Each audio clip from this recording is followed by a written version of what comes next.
El Salmo 67:1 dice: Dios tenga misericordia de nosotros y nos bendiga, y haga resplandecer su rostro sobre nosotros, para que sea conocido en la tierra tu camino y en todas las naciones tu salvación.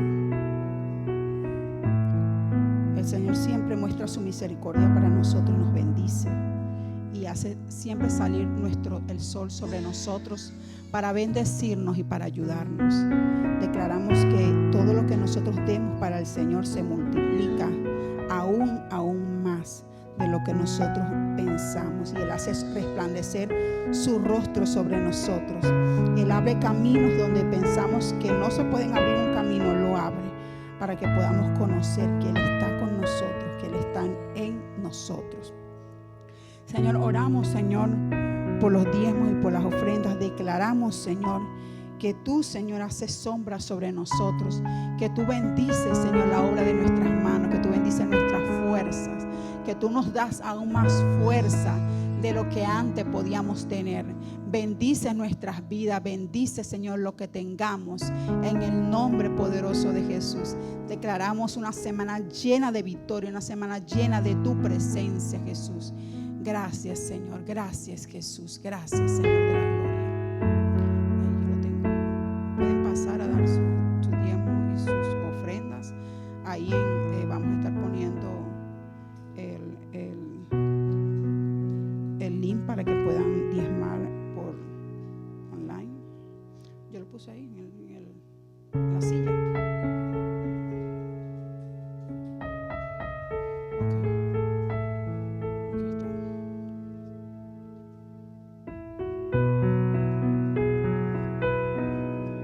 Aleluya. Gloria al Señor. Gloria a Dios. Gloria a Dios. Aleluya. Aleluya. Gloria al Señor.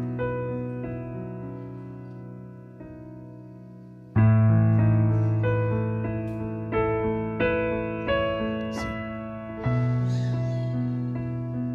Gracias, Jesús. Poderoso. Poderoso, poderoso. Wow. Aleluya, gloria a Dios. Bueno, sean bienvenidos, amados hermanos, los que están en las redes sociales, los que están presentes. Le damos la bienvenida en este domingo de adoración, de alabanzas y de palabra.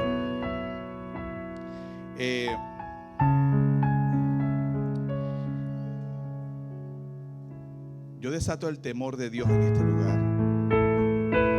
Invoco la sangre de Cristo en esta transmisión, en este culto. Pido al Espíritu Santo que tome el control y el dominio de nosotros hoy, que podamos ser edificados en la palabra y que esta palabra pueda bendecir nuestras vidas, que esta palabra pueda transformarnos, que esta palabra pueda ser el ancla de nuestra alma, que esta palabra podamos agarrarnos de esta palabra como un salvavidas, porque Dios nunca llega tarde. Aleluya.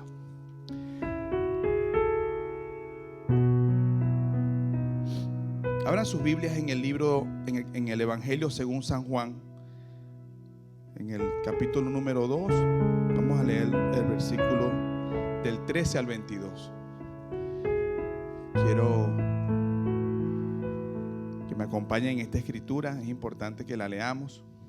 Yo la voy a leer para ustedes. Evangelio según San Juan, capítulo 2, versículo del 13 al 22, dice así: Estaba cerca la Pascua de los judíos, y subió Jesús a Jerusalén, y halló en el templo a los que vendían bueyes, ovejas, palomas, y a los cambistas allí sentados. Y haciendo un azote de cuerdas, echó fuera del templo a todos, y las ovejas y los bueyes, y esparció las monedas de los cambistas, y volcó las mesas, y dijo a los que vendían palomas: quitad esto de aquí, no hagáis de la casa de mi padre casa de mercado. Entonces se acordaron sus discípulos que está escrito: el celo de tu casa me consume. Sigue diciendo: y los judíos respondieron y le dijeron: ¿qué señal nos muestra ya que haces todas estas cosas? Respondió Jesús y le dijo: destruí este templo y en 3 días lo levantaré. Dijeron luego los judíos: en 46 años fue edificado este templo y tú en 3 días lo levantarás. Mas él hablaba del templo de su cuerpo. Por tanto, cuando resucitó entre los muertos, sus discípulos se acordaron que había dicho esto y creyeron la escritura y la palabra que Jesús había dicho. Padre, yo oro en el nombre de Jesús, que nosotros podamos creer esta palabra, así como ellos creyeron, Señor, cuando tú resucitaste de la muerte. Nosotros podamos creer que esta palabra viene de ti, Señor, como un salvavidas para nuestras vidas. En el nombre de Jesús. Es tremendo, cuando yo leía esta escritura, me pude imaginar la escena. Y Jesús viene de Caná. Jesús viene de las bodas donde transformó el agua en vino. Pasa por Capernaum. Dice que no estuvo muchos días en Capernaum y entra a Jerusalén. A Jesús le encantaba Jerusalén. Le gustaba Jerusalén porque era el lugar alto de adoración. En Jerusalén estaba el templo. En Jerusalén dice la Biblia que es la ciudad de paz. La profecía dice que Jesús, cuando vuelva, va a reinar desde Jerusalén. Amén. O sea, Jerusalén para Jesús es como cuando los muchachos van al water park, como cuando van allá al sitio donde juegan. Para él, desde niño amaba a Jerusalén. Me imagino la emoción de Jesús. Vamos para Jerusalén, vamos para el templo.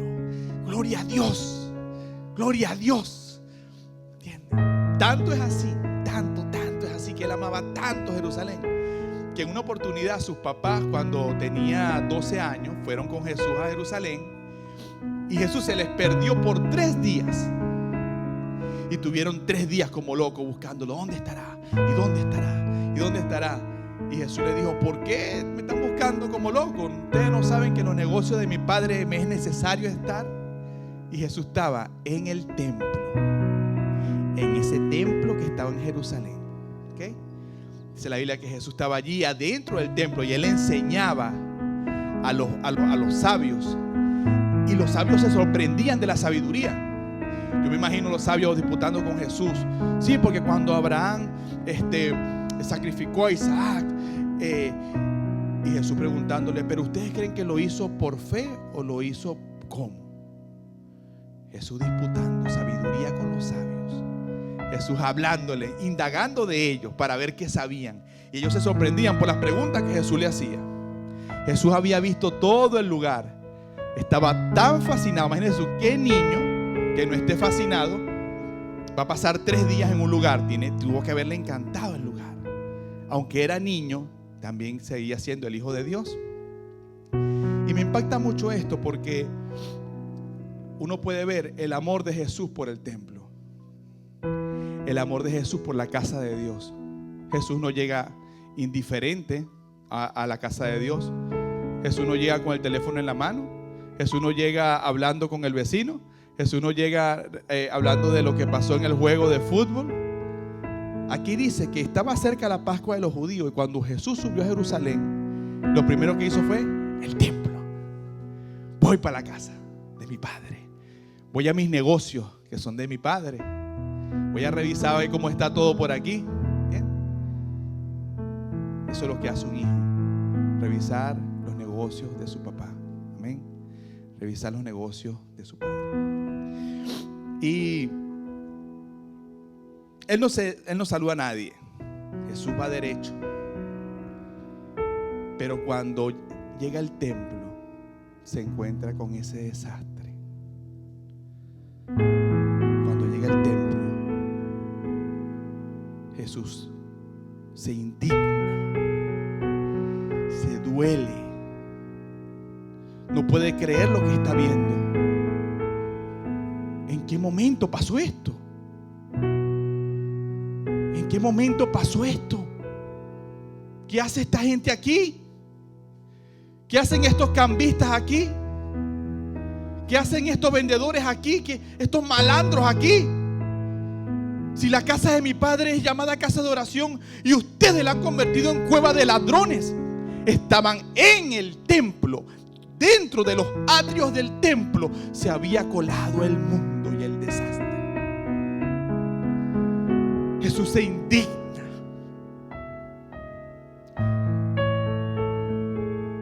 Le dolió en su corazón tanto, pero tanto, ver esa gritadera y ese desorden y esa falta de reverencia en la casa de su papá. Toma un azote de cuerdas, aquí volteó las mesas, tumbó las monedas, salieron volando las palomas y los bueyes y las ovejas. Todo el sistema que el mundo usa estaba en la iglesia. El mundo se había metido en la iglesia. El mundo se coló en la adoración y la alabanza. El mundo se coló en la predicación. El administrador del templo había permitido eso. Porque no me vas a decir a mí que con los fregados que eran estos judíos no tuvieron que haber hecho negocio con esos cambistas para que estuvieran en el templo. Porque se había vuelto una casa de cambio. Imagínate tú. Una casa de cambio. Todos estos malandros que agarraban cualquier ovejita por ahí, ya no era una oveja escogida para ofrecer el sacrificio, sino era la que estuviera ahí. Ya no era un palomino perfecto, no, sino era el que estuviera allí. La adoración que estaban ofreciendo era inmunda. Amén. Habían hecho de la casa de su padre una cueva de ladrones. Mi Jesús no solamente padeció en esa cruz. Mi Jesús padeció en ese momento también, viendo el desastre y la necesidad de que Él estuviera en Jerusalén en ese momento. Amén. Yo me imagino que cuando Jesús dijo: Dios mío, pero cuando yo venga, esta no es la iglesia que yo me voy a llevar.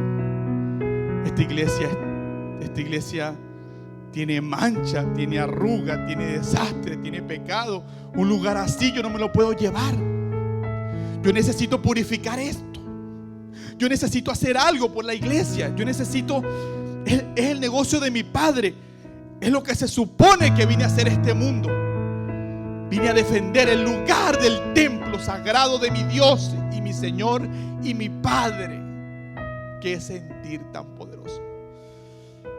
Purifica el templo el Señor, sacando de en medio ese poco de diablo y ese poco de demonio, ese poco de gente, ese poco de negocio, esa gritadera. Aleluya. Y nosotros pudiéramos decir, bueno, si es verdad, hay lugares así, y te puede venir a la mente una organización donde ya la adoración se cante de todo menos de Jesús. Se predica prosperidad, se predica te va a ir bien, eres más que vencedor, pero no te hablan de la cruz, no te hablan de la sangre, no te hablan del Espíritu Santo, y dejaron afuera lo más importante.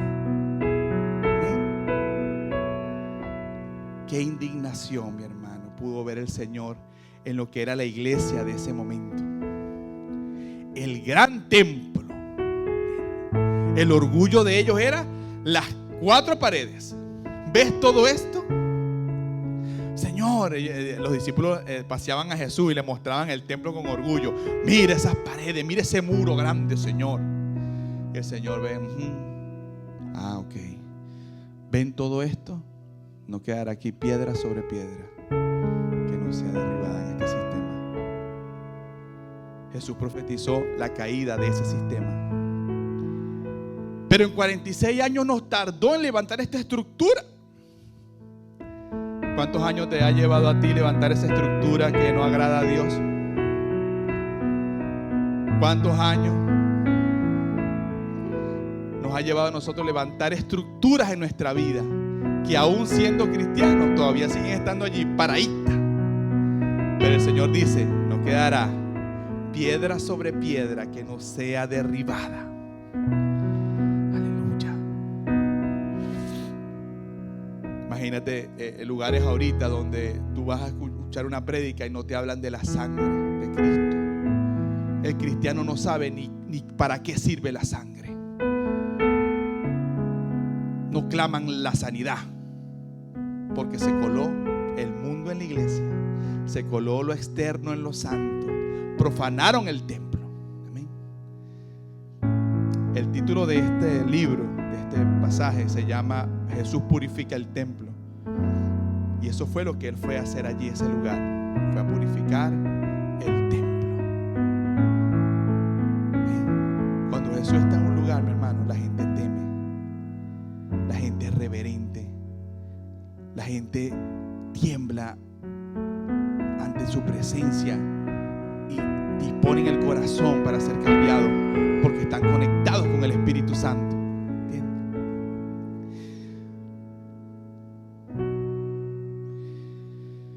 Aleluya, Jesús. Qué indignación, hermano. Pero el punto central de esta predicación no es para atacar a una organización o a otra. Porque para tú poder atacar a otro, tú tienes que sacar primero la viga que está en tu ojo, ¿verdad? Para poder sacar la paja que está en el ojo de tu hermano. Pues es muy fácil uno empezar a criticar desde aquí. Aquel hace esto, en aquella iglesia no hacen aquello, y aquella no es iglesia, hace. No, yo tengo que primero ver cómo estoy yo para poder empezar a hablar del otro y a cuestionar el otro. Porque a uno le viene la cosa. Si es verdad, es verdad, es igualito que los tiempos de Jesús. Yo fui a una iglesia donde, y se te va ahí la lengua, y se te va ahí el temor de Dios, se desaparece, y se te olvida que estás hablando de un hermano, porque esto lo vemos, mi hermano. Ciertamente esto lo vemos, este desastre se está viendo en las iglesias ahorita. Y esa no es la iglesia que Dios se va a llevar. La iglesia que Dios se va a levantar está purificada por Jesús, está lavada por la sangre. No hay mancha, no hay arruga, no hay cosa semejante. Es una iglesia que vive en el arrepentimiento. Es una iglesia que sabe que si peca puede arrepentirse y contar con la gracia. ¿Entiende?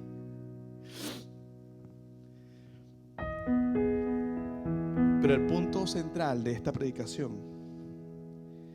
es que ese templo de Jerusalén no está tan lejos como creemos. Ese templo está sentado ahí donde tú estás. Ese templo está viendo este mensaje ahora mismo. Ese templo del que habla el Señor eres tú. Ese administrador del templo no es el judío aquel en Jerusalén ni el sacerdote. Ese administrador de ese templo eres tú. Soy yo. Este es su templo.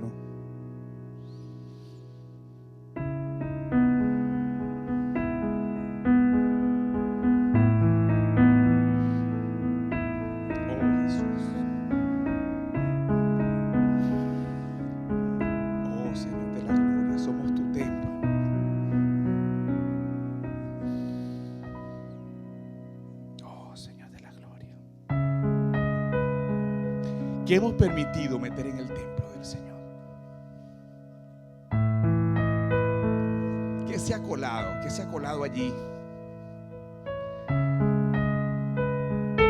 Oh Jesús, la mesa del orgullo, la silla de la prepotencia. Hemos dejado colar quién sabe qué cantidad de cosas en el templo del Señor. Oh Jesús, qué realidad tan fuerte es saber que este lugar es el templo del Dios vivo. Aleluya. Y le hemos permitido muchas veces al mundo colarse en medio de nosotros. Y Jesús, cuando pasa y viene a visitar el templo, se encuentra con aquel desastre. ¿Qué es esta pornografía aquí? ¿Qué es este chisme aquí? Si yo cuando me fui lo dejé limpio, ¿qué es esta? No le devolviste el dinero a la cajera. Se supone que tú eres cristiano. Robaste a tu hermano. Hablaste mal de tu hermano. ¡Qué desastre! Tu hermano tuvo hambre, no le diste de beber. Tu hermano tuvo sed. Tu hermano te visitó y no lo... ¿Con cuántas cosas se encuentra el Señor cuando visita el templo?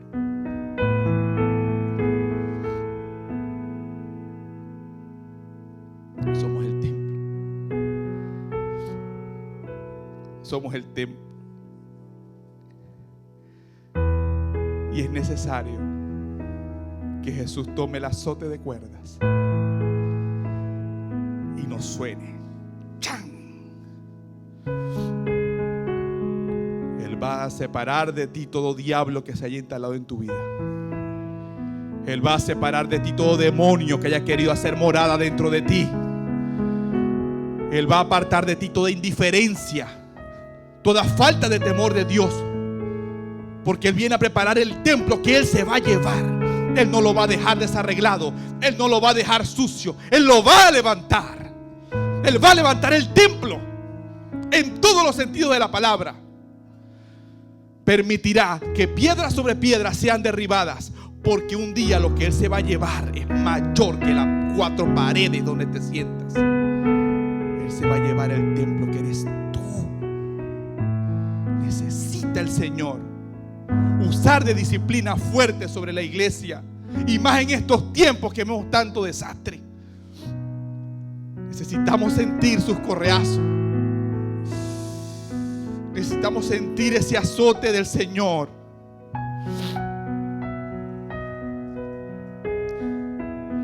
No escaparemos de ese azote.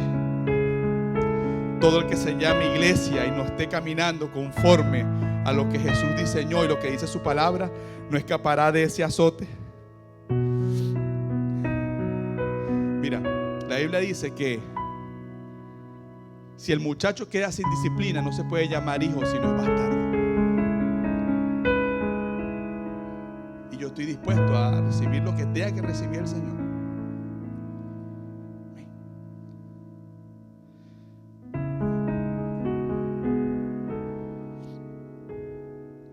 Tú ves mucha gente ahorita: Señor, ¿por qué me pasa esto? ¿Por qué esta ruina?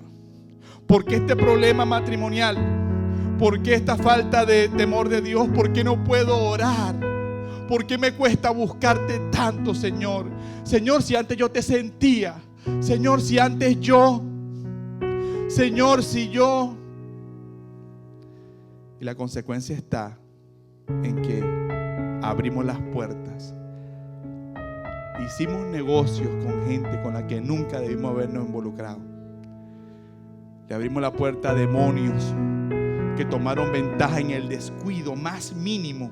Allí entraron.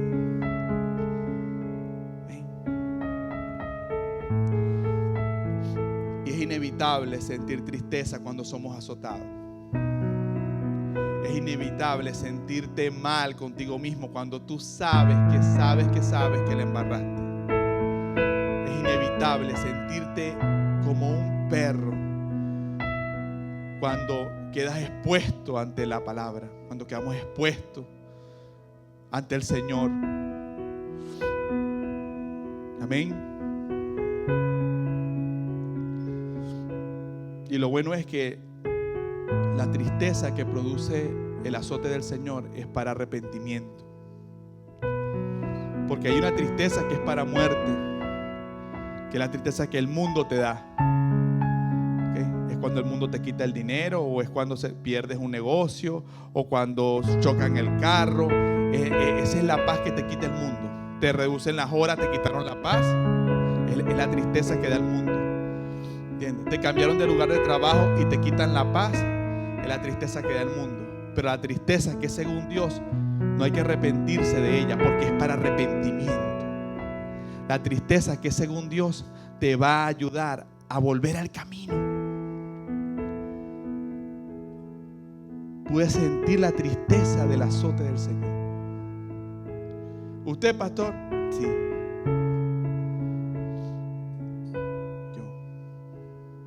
Yo necesito alinearme en mi búsqueda, multiplicar mi búsqueda. Que se derrame la presencia de Dios en cada servicio. Que la palabra fluya, que haya convicción de pecado, que podamos hacer algo por las almas, que podamos tomar la carga aún mayor por un país, por un estado. ¿Qué dejaste meter a la iglesia? ¿Qué dejaste meter a tu templo? Indiferencia.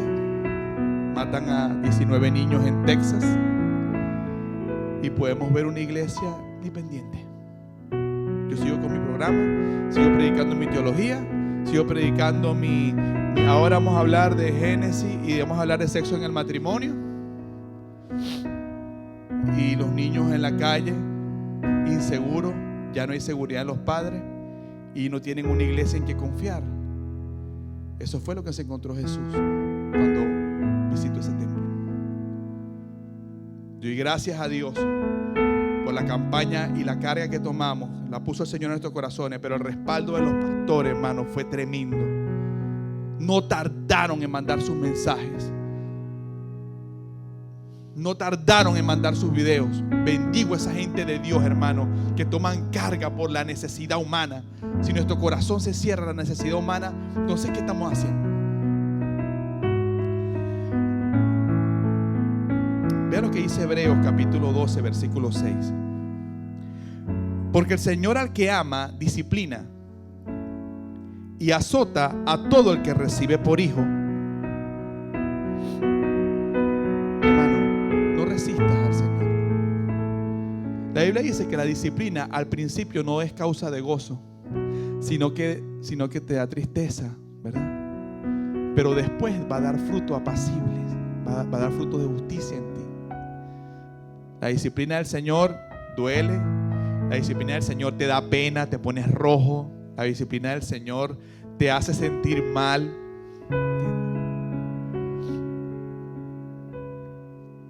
Pero ¿qué pasó, hermano? Que es necesario que esa disciplina llegue, porque un poquito de levadura leuda toda la masa.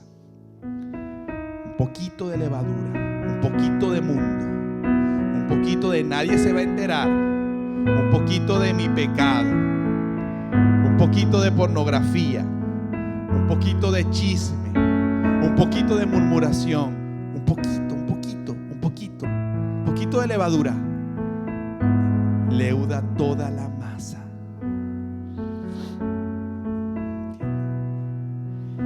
Mi hermano, Jesús viene a buscar un templo. Y una de las cosas que yo tengo carga es por estar preparado y que la iglesia esté lista para ese momento. ¿Entiendes? Yo tomé en mi corazón la decisión de no predicar sermón, sino que voy a dedicarme, hermano, a oír el corazón de Dios. Porque lo que Él tiene en su corazón, eso es lo que nos va a sanar. Eso es lo que nos va a ayudar. Sentir la carga del Señor por su iglesia, hermano. Y que nosotros como iglesia podamos reaccionar en que somos el templo del Señor. La Biblia dice que nosotros tenemos que ser como niños, porque de ellos es el reino de Dios. Cuando yo disciplino a Noah, que lo azoto, y he tenido que hacerlo, la actitud de ese niño me bendice, porque después de azotado se pone triste, pero en lugar de salir corriendo, se viene corriendo a papá. Lo acabo de azotar, lo acabo de reprender por X cosa, pero él busca mi rostro.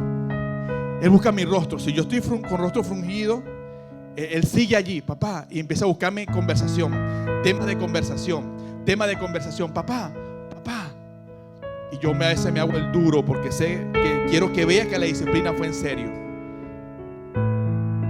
Y llega el momento en que dice, papá, ¿es en serio, papá?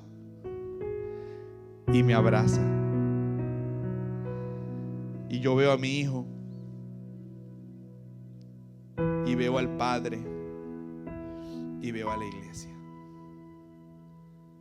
Hermanos, seamos como niños. No resistas la reprensión del Señor. ¿Hasta cuándo? Los judíos le preguntaron a Jesús: ¿con qué autoridad haces esto? ¿Le vas a preguntar tú al Señor con qué autoridad hace eso? ¿Le vas a preguntar tú al Señor por qué te está pasando lo que te está pasando? ¿No te estás dando cuenta que lo que Dios permitió es porque quiere que te arrepientas y corras a Él?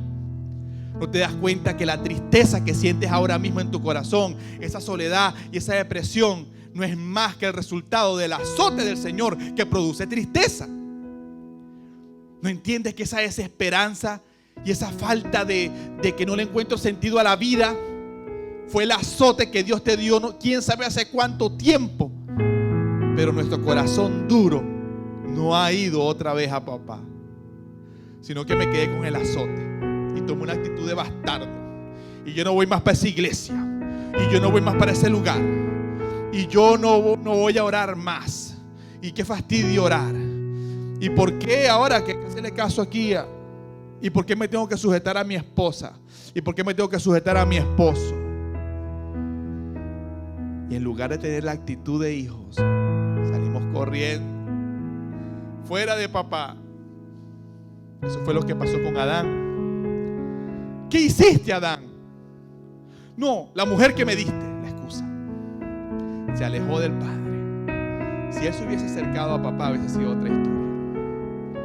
Papá, perdóname.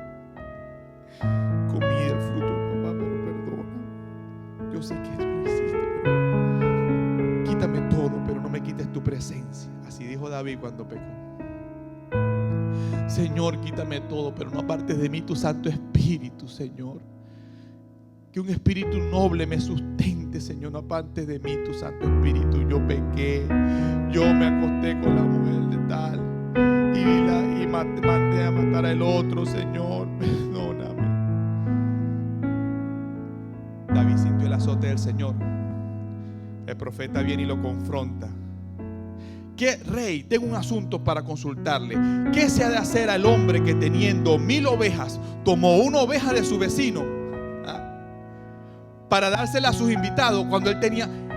Y el rey indignado: no puede ser, ese hombre es digno de muerte. ¿Cómo es posible que se va a robar la ovejita del que tiene una y teniendo él 1000? El profeta le dice: ese hombre eres tú. Tomaste la mujer de Urías, rey, la hiciste tuya. Y no conforme con eso, mandaste a matar a Urías, fiel tuyo, uno de tus valientes, que ni siquiera quiso entrar a dormir con su esposa, porque él decía: ¿cómo yo voy a dejar a mis hermanos que están peleando aquí para yo irme a dormir con mi mujer? Qué corazón el de ese valiente. Y a ese valiente mataste tú, rey. Lo primero que sintió David fue el azote del Señor. Tuvo la actitud correcta. Esa tristeza lo llevó al arrepentimiento. ¿Te está llevando tu situación actual al arrepentimiento, mi hermano, mi hermana? ¿Te está llevando tu condición actual al arrepentimiento? ¿O sigues creyendo que es una casualidad lo que te está pasando? ¿O sigues creyendo que eso que te está pasando es porque Dios la tiene agarrada contigo? Esa tristeza tiene nombre y apellido.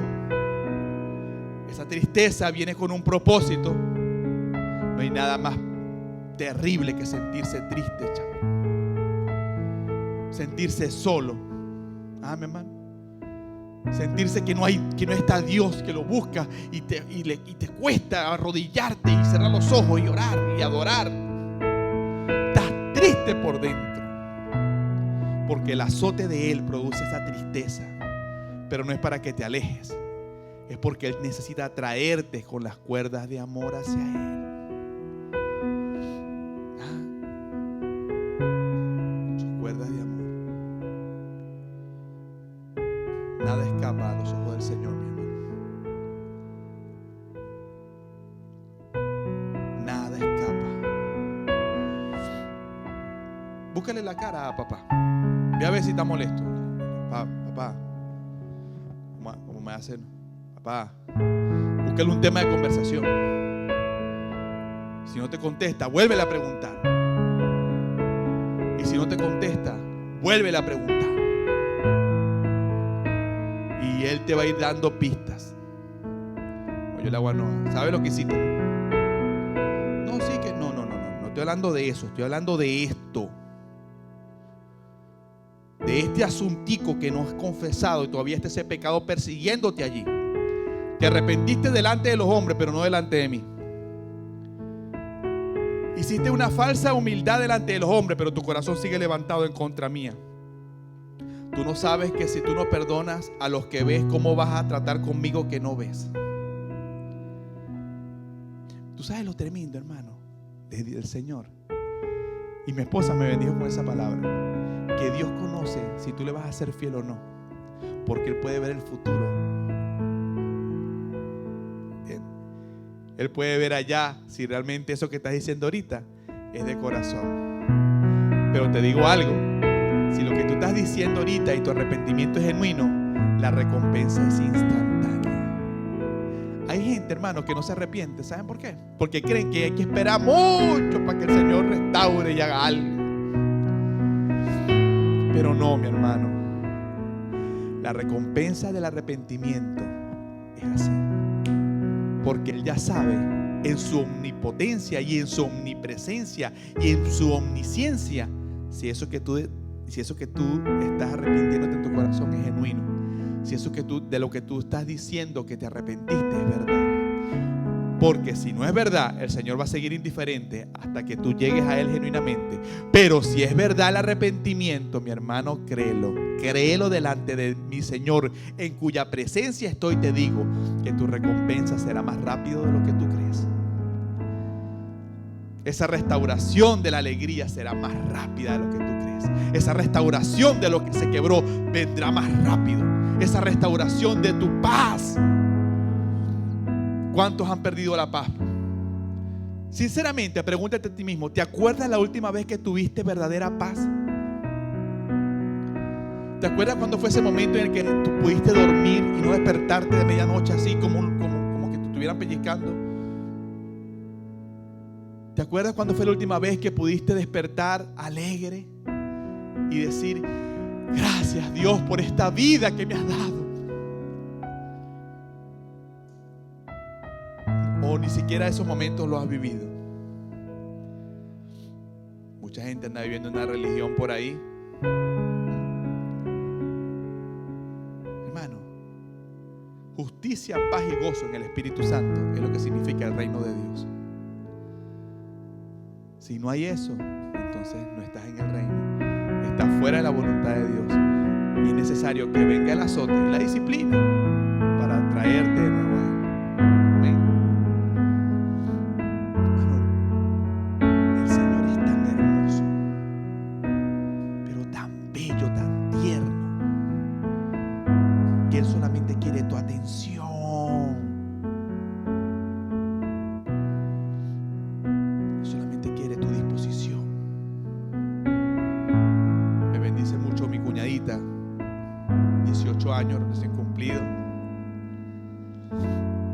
Ella me dice, si yo quiero restaurar algo en mi vida, yo voy y hago eso y doy el paso, ¿verdad?, para que eso ocurra. Si yo tengo problemas con una persona, yo no voy a ir a pasarle por el frente, a sacudir y a batirle el pelo. Si yo quiero restaurar, yo envío a alguien, soy prudente y no me pongo en el lugar del conflicto, sino que desde afuera puedo tratar de remediar el asunto, pero muestro mi disposición. Eso es como el que ha salido de las drogas, por decir algo.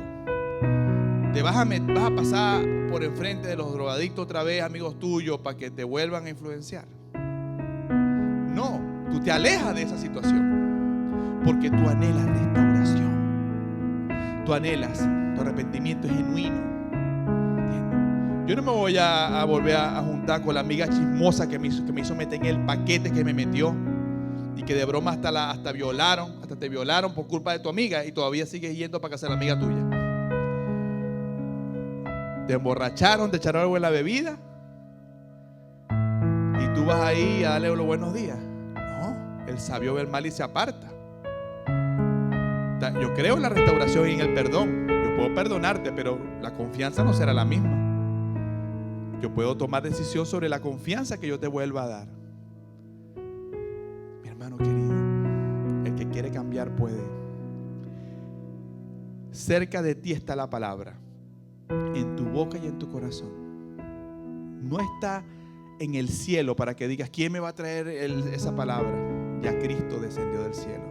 No está en el infierno para que digan, no, eso es muy difícil, no lo voy a alcanzar. Ya Jesús bajó a los infiernos. Sino que dice, cerca de ti está la palabra, en tu boca y en tu corazón. Que si confesares con tu boca que Jesucristo es el Señor y creyeres en tu corazón que Dios le levantó de los muertos, tú serás salvo. Esta iglesia, este templo cuenta con la palabra de Dios. Hermano, así como ese día Jesús entró a Jerusalén al templo, así el Señor te ha venido a visitar hoy. Él ha venido a visitar su templo aquí y en todas las iglesias que estén ahorita en culto y las que van a estar más tarde y las que van a estar trabajando. Él no va a descansar de llegar al templo a ver cómo está todo, a ver si todo sigue igual. Oro al Señor que cuando nos vuelva a visitar el Señor y vuelva a venir pueda encontrar su templo limpio, arreglado y listo para Él. Porque si no viene el Señor, va a venir otro que lo va a hallar limpio y arreglado y se va a querer meter con 7 peores que él, que salieron de él. Hermanos, somos un sistema perfectamente diseñado. La mejor tecnología está dentro de ti. Un sistema interno diseñado para que el Señor pueda habitar en ti. Todo tu sistema está diseñado para que el Señor, el Dios Todopoderoso, habite en ti porque Él te creó. Vamos a arrepentirnos. Vamos a darle lugar a la disciplina del Señor. Tú sabes de qué cosas te está hablando el Señor. Yo no sé, Él sí sabe. Tú sabes qué es lo que tienes que cambiar.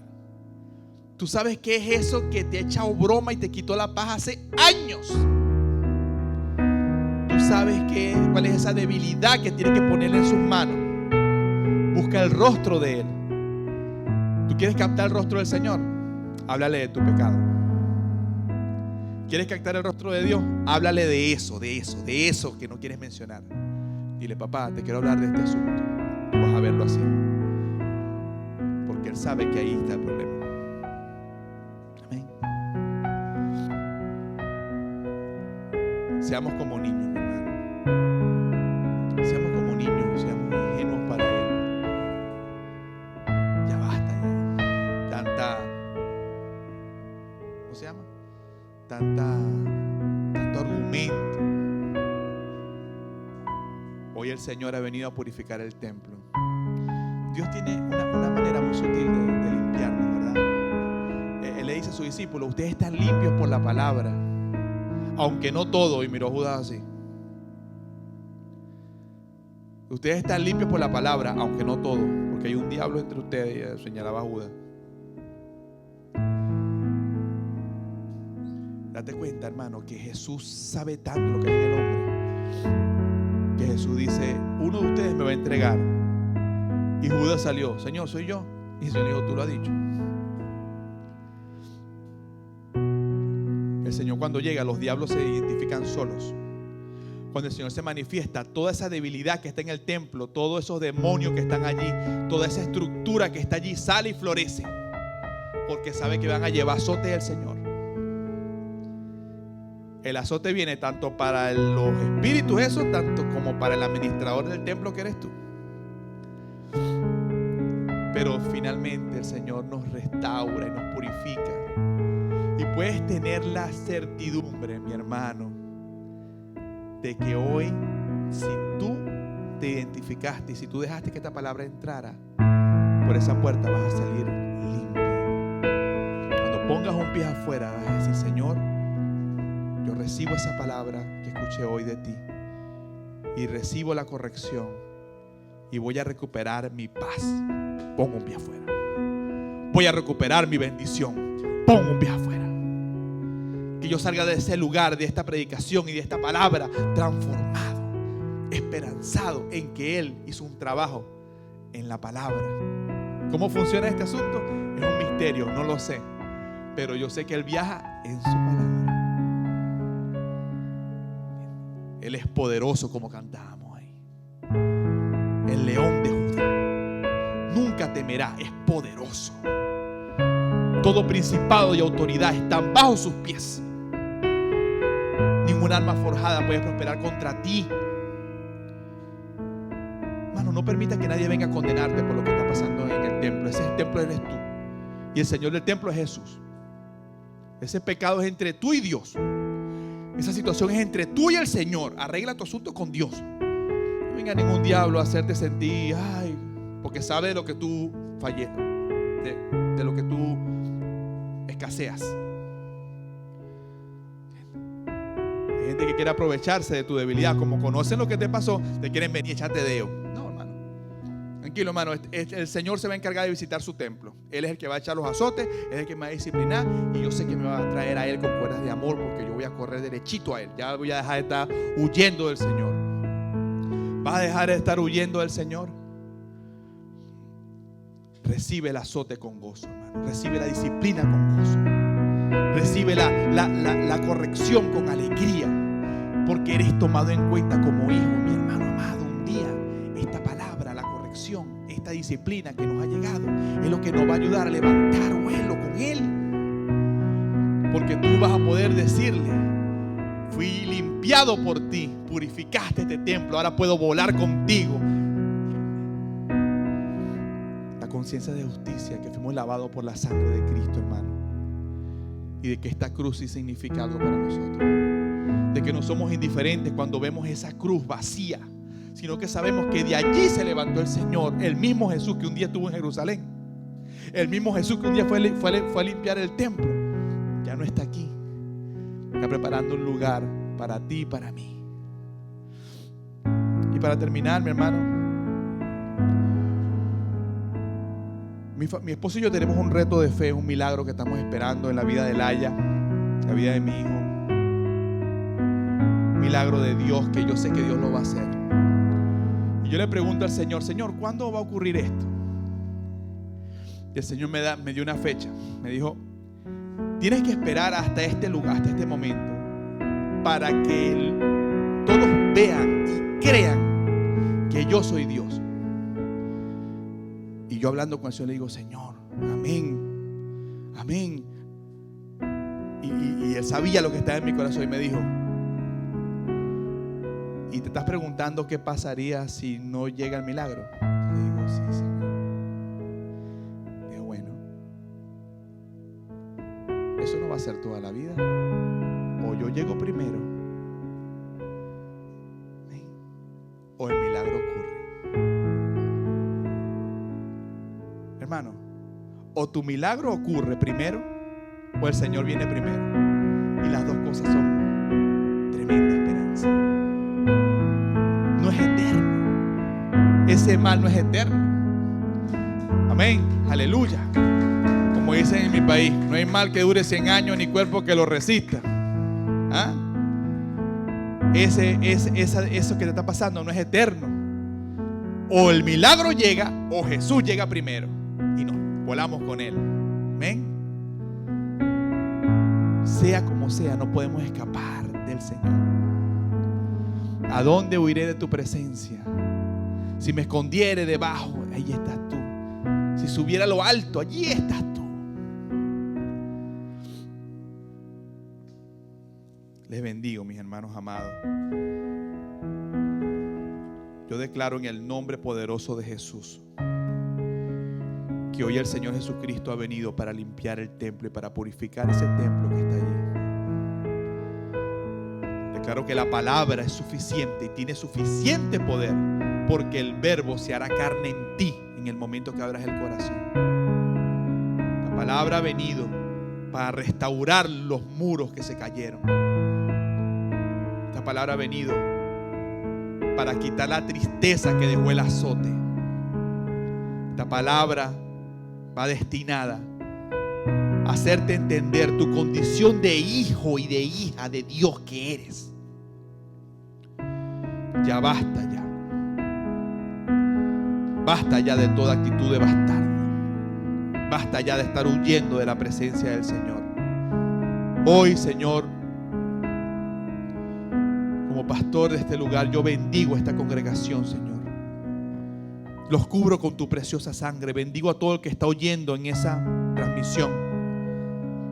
Padre, yo declaro sanidad sobre los cuerpos. Bendición. Padre, que la solución del problema se manifiesta por tu palabra y por tu poder. En el nombre de Jesús. Por el favor de Dios sobre este lugar, sobre tu vida, sobre este ministerio. Declaro que veremos el crecimiento, veremos las vidas llegar, veremos las almas llegar. Correrán al pan, al vino y al aceite. Buscarán el bien de Jehová y aquí lo hallarán en su iglesia. Aleluya. Dele un aplauso al Señor, dele un aplauso a la presencia de Dios. Te adoramos y te bendecimos, Padre. Te doy toda la gloria, toda la alabanza y toda la honra en el nombre de Jesús. Los espero el miércoles en Defendiendo el Evangelio.